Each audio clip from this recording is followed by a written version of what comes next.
Do you think that race plays a part in wealth distribution, or either a mindset that you can't Today? or cannot? Yeah. No. You don't? No, I don't. I don't. You and I, we're proof. Why would race have anything to do with it? Put your mind to what you want to do and go for that.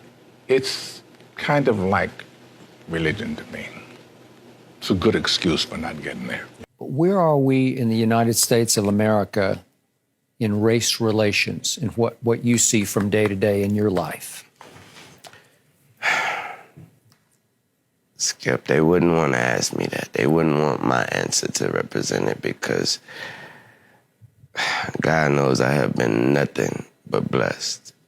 My whole path, these 33 years have been nothing but a blessing. I have never, and never is a strong word, I've never dealt with racism, and I'm glad I didn't have to. There is a class of colored people who make a business of keeping the troubles, the wrongs, and the hardships of the Negro race before the public. Some of these people do not want the Negro to lose his grievances because they do not want to lose their jobs. There is a certain class of race problem solvers who don't want the patient to get well. That was said by Booker T. Washington. How are we going to get rid of racism until... Stop talking about it. I'm going to stop calling you a white man. Yeah. And I'm going to ask you to stop calling me a black man. You know, it's frustrating to me that people take race and they make it personal. You know what I mean? Like we're at a loss in this generation. If you look at it in the 80s, Archie Bunker was a stark racist. Stark. If you don't know who Archie Bunker is, look him up. All in the Family, great show. You heard him. The Jeffersons, stark racist. Fred Sanford, stark racist. But you know what black people and white people did? They laughed. You watch 48 Hours with Eddie Murphy and Nick Nolte. Both of them hated each other because he was black and because he was white. You know what they did? They laughed. But I asked you what the racial breakdown was of your audience. Do you remember this? And you told me the only black face you could see in the whole audience was your makeup artist. I believe that's what you said, and she was in the front row, right? A lot of white kids love rap. Yes.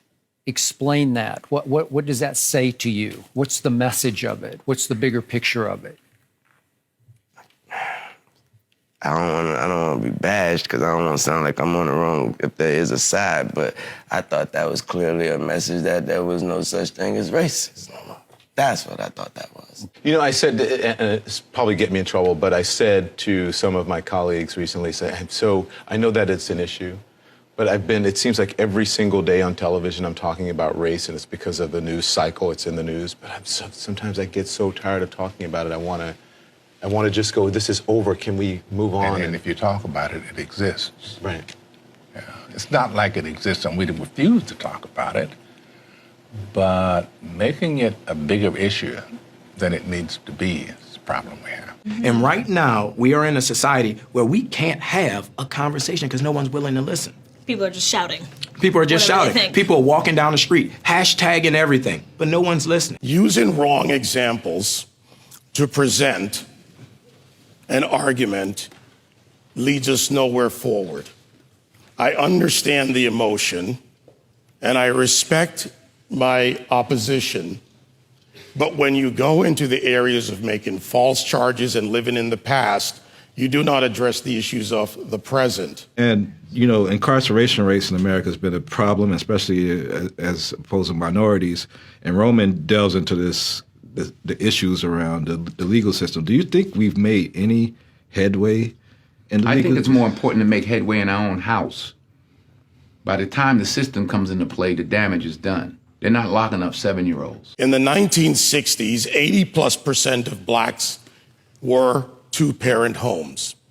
Today, that is reversed completely the other way. I was in Chicago a couple of 3-4 weeks ago, and we saw these little kids on bikes with masks on the side of their head, like 5 or 6 of them. And the driver said, yeah, they're little yummies. I said, who? He said, little yummies. Look up, Google Lil Yummy. Lil Yummy was an 11-year-old murderer. Wow. And you look at his picture, you'll see the headshot of him, and he's like this. And he got murdered at 11 by a 14-year-old. Wow. Who's doing life now, and a 16-year-old. It makes no sense. You blame the system. Where was his father? No one wants to talk about perception when it comes to racial profiling. No one wants to talk about stereotypes when it comes to racial profiling. Blacks are convinced that the number one issue facing the country right now is social justice, racist white cops, discrimination, systemic racism, microaggression, whatever new word they come up with, and it's a bunch of nonsense. This is what I know. I'm a certified scuba diver.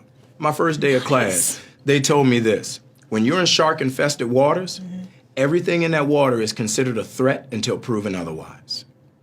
If it's a guppy, it could be a shark until you know it's a guppy. And I think as black men, we need to realize we're in shark-infested waters. And if we don't sit our young men down and we don't talk to them about perception, if we don't talk to them about stereotypes, we're doing them a huge disservice. It starts in the house. It starts in the home. And yeah, well, my father got locked up. Well, where was his father? Yeah. You know, like I did talk about my 3 closest friends, and they did, 15 to 25. One did 28, this and that. I was the only one of the 3 that had a father in my life, even though my parents were together. But I still had a father who was a gentle man and a good example, and they didn't. We can blame the system if we want, but they didn't lock any of us up at 7. Yeah. We were all doing enough to get locked up at 13. My parents sent me in another direction. They didn't have anybody to help them, and they kept doing what they was doing, and the system got them. So I don't. The system is rigged, but why? All the more reason not to help it. The number one problem domestically facing this country is a breakdown of the family. And President Obama said it. I didn't. A black kid, or kid, not just a black kid, a kid raised without a dad is 5 times more likely to be poor and commit crimes, 9 times more likely to drop out of school, and 20 times more likely to end up in jail. So you're far more likely to end up in jail without having a dad than you are because of a white racist cop. Prime example, I got pulled over by the police, come over to my window, flash his light in my face, hand on my pistol. I can handle that 2 ways. I can start yelling and screaming and tell him he a racist and he don't know me. You doing this wrong. Or I can say, yes, officer, no, officer, or we done, officer. And both of them are going to have drastically different outcomes. Half the homicides in this country are committed by and against black people. Last year, there were 14,000 homicides, not talking about suicides, I'm talking about homicides. Half of them were black, 96% of them black on black of that 7,000. Where's the Black Lives Matter people on that? What happens with young black men, everything is susceptible to the question of your manhood. And what's going on in these streets ain't got nothing to do with my manhood. Interesting. If I'm gonna fight a police, I'm gonna fight him in a controlled environment, a court of law. I'm not gonna fight him on the streets. In Baltimore, where Freddie Gray was killed, Freddie Gray died in a van. I shouldn't say was killed, died in a van. Yeah. You have a city that's 45% black. City council is 100% Democrat. The majority of city council is black. The top cop at the time was black. The number 2 cop was black. The majority of the command staff is black. The mayor is black. The AG is black. And yet here we are talking about racism. I mean, it's absurd. All cops aren't bad cops. 99% of cops are really good dudes and women. I've 99% of the people I've met that are cops are dope. I have a lot of friends that are cops. But that 1%, that's the problem. And you want to give yourself every opportunity not to end up a statistic. 965 people were shot by cops last year and killed. 4% of them were white cops shooting unarmed blacks. In Chicago in 2011, 21 people were shot and killed by cops. In 2015, there were 7. In Chicago, which is a third black, a third white, and a third Hispanic, 70% of the homicides are black on black. About 40 per month, almost 500 per year last year in Chicago, and 75% of them are unsolved. Where is the Black Lives Matter on that? The idea that a racist white cop shooting unarmed black people is a peril to black people is BS. Black History Month, you find Ridiculous. why? You're going to relegate my history to a month? Oh, come on. What do you do with yours? Which month is White History Month? No, come on, tell me. Well, I'm Jewish. Okay, which month is Jewish History Month? There isn't one. Oh, why not? Yeah. Do you want one? No. No, all right. I don't either. I don't want a Black History Month. Black history is American history. Abraham Lincoln, as my colleague said, fought a war to preserve the Union. That republic allowed for the people of the United States, under our Constitution, to amend it, therefore removing slavery and then moving forward to the Voting and Civil Rights Act and also the suffrage movement for women. At that same time, and you would say it as strong as anyone, it's no excuse for bombing and destroying your own neighborhood.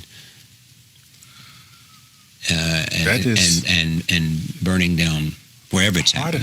Burning down storefronts and stores that people with mobs is how they get turned into that. Yeah. What's to be gained? You know, you stop for one split second to think burning and looting doesn't help you in any way. I understand y'all upset, but like it was already said, I doubt y'all and y'all half as upset as I am. So if I'm not over here wilding out, if I'm not over here blowing up stuff, if I'm not over here messing up my community, then what are y'all doing? I will always continue to say that riots are socially destructive and self-defeating. I'm still convinced that non-violence is the most potent weapon available to oppress people in their struggle for freedom and justice. I feel that violence will only create more social problems than they will solve. Let's switch it up, y'all. Let's switch it up. Do this peacefully, please. My brother moved here from Houston, and I used to talk to him on the phone. He loved it here. He started driving truck. He was good. So I highly doubt. No, I don't know. I know he would not want y'all to be doing this. So I will continue to condemn riots and continue to say to my brothers and sisters that this is not the way. Continue to affirm that there is another way.